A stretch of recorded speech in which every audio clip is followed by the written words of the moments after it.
Salut! Alors moi aujourd'hui je vais te parler des bobos de la peau, si je peux dire ça comme ça.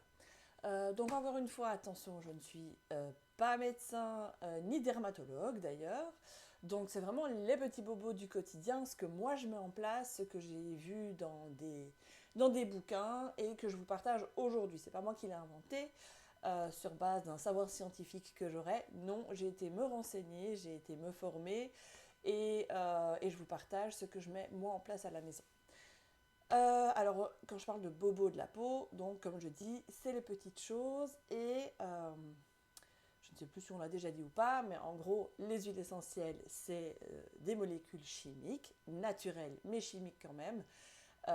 Et nous avons notre propre chimie. Et donc, en fonction de ça, on interagit avec l'huile essentielle. Et donc, certaines choses vont fonctionner avec moi et peut-être pas avec vous ou avec votre enfant. Et c'est pour ça que quand une chose ne fonctionne pas, alors que j'ai dit que ça fonctionnait, il ne faut pas hésiter à venir vers moi le dire et alors on trouve ensemble une autre solution. Ça, c'est aussi une chose que je voulais absolument clarifier. Alors, les bobos. Qu'est-ce que j'ai à côté de moi? Dans les petits bobos du quotidien, on va penser à quoi par rapport à la peau, hein? Je vais vraiment faire la thématique de la peau. Une petite brûlure. En fait, la lavande, qui est ici, la lavande, c'est une huile incroyable pour la peau. Elle va vraiment être la première huile à laquelle moi je pense en tout cas pour apaiser tous les bobos de la peau. Que ce soit brûlure, attention, brûlure légère, évidemment. Si on commence à avoir une cloche, ça veut dire que c'est une brûlure au second degré, enfin au deuxième degré, pardon, et qu'il est temps d'aller aux urgences. Moi, quand je me brûle, je m'évite ma brûlure sous l'eau. Je crois que c'est 20 minutes, 20 degrés, 20 centimètres sous l'eau courante. Je ne tire jamais 20 minutes et je ne vérifie jamais si c'est vraiment 20 degrés. Mais ça, c'est mon premier réflexe. Ensuite, je frotte, je tamponne doucement et je mets un petit peu de lavande. Et en règle générale, je n'ai rien du tout. Pourtant, je suis la reine pour oublier de mettre un gant avant d'aller dans le four. Mais donc pour les enfants, c'est la même chose, même si a priori ils ne mettent pas leurs mains dans le four, ils pourraient aussi avoir une brûlure, par exemple des coups de soleil tout simplement. Donc la lavande est incroyable pour ça. Pour apaiser une piqûre d'ortie, de moustique, de guêpe, la lavande, encore une fois, est là pour apaiser. Qu'est-ce qu'il y a d'autre? Pour rendre la peau plus jolie. Ça, bon, pour les enfants, c'est un peu moins important. Pour toutes les gerçures, en fait, vraiment tout ce qui est bobo de la peau, elle est hyper cicatrisante. Et là, on va faire intervenir son coéquipier incroyable, le titri. Le titri, c'est pour moi le désinfectant par excellence, qui ne pique pas. Et donc je vais utiliser le titri et la lavande ensemble sur une égratignure parce que le titri va aller désinfecter et la lavande va aller cicatriser. Et donc en faisant un roll-on avec les deux, on a vraiment le super roll-on qui va répondre à énormément de bobos. Maintenant, pour pallier à ça, parce que je n'aime pas forcément faire du chipotage, j'ai aussi le Correctix. Et ça, le Correctix, c'est ma pommade par excellence. Je l'adore d'amour fou. J'en ai une dans la salle de bain, une dans mon sac à main et une en réserve. Euh, Dedans, il y a de la lavande et du titri dont je viens de parler. Mais il y a aussi de l'hélicryse. Et l'hélicryse, elle est incroyable, mais elle est hyper chère. Elle va servir à quoi? Elle va servir à apaiser les hémorragies petites. Hein. Par exemple, le, le nez qui saigne. Oui, je saigne du nez, le nez qui saigne, je ne sais pas c'est quoi le vrai mot pour ça. L'hélicryse est géniale pour stopper le saignement et tous les petits hématomes. Ça diminue les bleus. Alors bon, ça dépend. Parfois on s'en fout d'avoir un bleu et qui se soigne par lui-même, mais si on met du correctif dessus, il se soigne plus vite et ça peut parfois être agréable. Parfois on a des hématomes qui font un peu plus mal. Il y a aussi du bois de cèdre dedans et de l'huile essentielle d'encens, qui est aussi assez chère, l'huile essentielle d'encens, et qui est un régénérateur cellulaire. Donc toutes ces huiles-là, c'est vraiment le combo incroyable pour tous les petits bobos de la peau.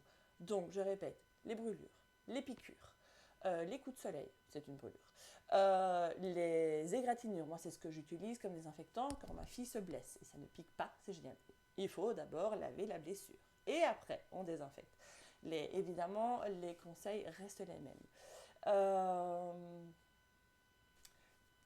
Beaucoup de personnes l'utilisent pour les lèvres gercées. Alors on va en mettre légèrement, on va pas commencer à se lécher goulûment les lèvres, mais c'est vraiment top pour les gerçures et pour les boutons de fièvre. Ça c'est l'action du tea tree qui agit sur les boutons de fièvre et qui est vraiment hyper efficace. Et cette petite, donc je vais vous montrer, ça vient comme ça, et alors on en met, où est la caméra? On en met vraiment un tout petit peu, pas très doué, hein, pour bien montrer ça, mais vraiment un tout petit peu. Et alors, on sait badigeonner la blessure, l'hématome, la piqûre, tout ce que vous voulez. Donc, quand je dis piqûre, c'est ortie, guêpe, moustique, hyper efficace. Voilà, donc ça tient super longtemps. Et rapport qualité-prix, vu les huiles incroyables qu'il y a dedans, elle est géniale. Ça, c'est pour les bobos. Il y a encore le calmeur que j'aime aussi très très fort. Le calmeur, il est dans le kit enfant. Alors pourquoi? Alors le calmeur, c'est l'huile essentielle normalement pour calmer, apaiser l'esprit, aider à aller dormir, s'apaiser. Et pourquoi moi je l'utilise aussi pour les bobos de la peau? Parce que dedans, il y a la lavande et il y a aussi la camomille qui est aussi excellente pour les bobos de la peau. Je l'ai utilisé la première fois un peu par hasard parce que je n'avais pas pris ma lavande et que j'avais un énorme coup de soleil dans le dos. Alors oui, c'était pour moi. Je l'ai appliqué, j'ai demandé à ma fille de l'appliquer, ça aussi c'est intéressant, je pouvais lui demander sans qu'elle s'en mette de trop. Et ça a été assez incroyable comme efficacité. Donc voilà pourquoi je parle aussi du calmeur pour tous les bobos de la peau, même si ce n'était pas sa fonction première. Et alors, il y a aussi l'origan. L'origan, attention, elle brûle la peau. Elle est dermocaustique. Alors, comment est-ce qu'on va l'utiliser? Je vous le donne en mille. Sur les verrues. Sur une verrue, tu peux appliquer l'origan qui va avoir cet effet de brûler petit à petit la verrue. Mais alors attention, je te conseille de mettre autour de la verrue soit de l'huile végétale, soit de la lavande pour éviter que ça brûle plus que la verrue. Voilà. Être constante. Faut en mettre régulièrement. Ça ne va pas partir du jour au lendemain. Il faut quand même être patient, mais ça marche. Voilà. Pour le molluscum aussi, on m'a parlé du molluscum, le tea tree aussi est incroyable. Je ne connais pas, je n'ai jamais essayé, mais j'ai eu beaucoup de retours là-dessus. Et alors, on me demande souvent l'eczéma. Et ça, l'eczéma, moi, j'en ai un petit peu de temps en temps au pied, mais c'est de la dyshydrose, c'est parce que je manque d'hydratation. Et je pense que l'eczéma est propre à chacun et aussi énormément lié à l'émotionnel.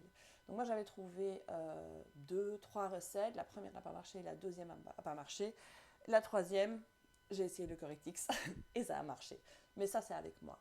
Donc l'eczéma, ça vaut la peine. Et puis ça dépend aussi de l'étendue. Par exemple, si tu as de l'eczéma dans tout ton dos, tu ne vas pas aller vider ton flacon de Correctix. On va aller trouver d'autres solutions en diluant dans de l'huile végétale pour pouvoir en appliquer sur tout ton dos. En parlant de dilution, je vais te partager un PDF avec la charte de dilution ultra sécuritaire que j'utilise avec les huiles essentielles d'Otera. Parce que tu ne vas pas diluer de la même manière, si tu fais toi-même tes roll-on, tu ne vas pas diluer de la même manière que ce soit pour ton enfant, pour toi ou pour ta grand-mère, ou si tu es enceinte. Donc voilà, alors je voulais encore parler de 2 petits produits par rapport à la peau. C'est pour les bébés, donc si les bébés ne t'intéressent pas, tu peux t'arrêter de regarder maintenant. Si ça t'intéresse, tu peux continuer. Je voulais parler de ceci. C'est la crème pour les érythèmes fessiers. Dedans, il y a de la lavande et du tea tree et elle est juste incroyable. Moi, je l'ai encore aussi en 2 exemplaires, mais comme tu vois, il est temps que je rachète du stock. Je la trouve assez efficace. Alors, dès que c'est un chouïa rouge, évidemment, j'en mets parce que plus tôt on agit, plus c'est efficace. Et au moins, je suis sûre de ne pas mettre de crasse sur les fesses de ma chérie. Et alors, enfin, il y a une crème pour le corps, pour les bébés, avec, si je ne me trompe pas, de la lavande. Il me semblait que c'est de la lavande, de la camomille romaine, du romarin, de la vanille pour apaiser donc la peau des bébés. Alors encore une fois là j'ai de la chance, je ne l'utilise pas énormément parce qu'elle a une super peau, elle n'a pas souvent de problème, mais du coup j'utilise ça même sur ma grande quand là en plus avec l'hiver on a plus facilement la peau un peu gercée, un peu fragile, sensible et donc je leur applique ça sur la peau pour apaiser et éviter tous les tiraillements et tout ça. Donc voilà, j'espère que cette vidéo t'a intéressé et si tu as des questions, n'hésite pas à les poser. Salut!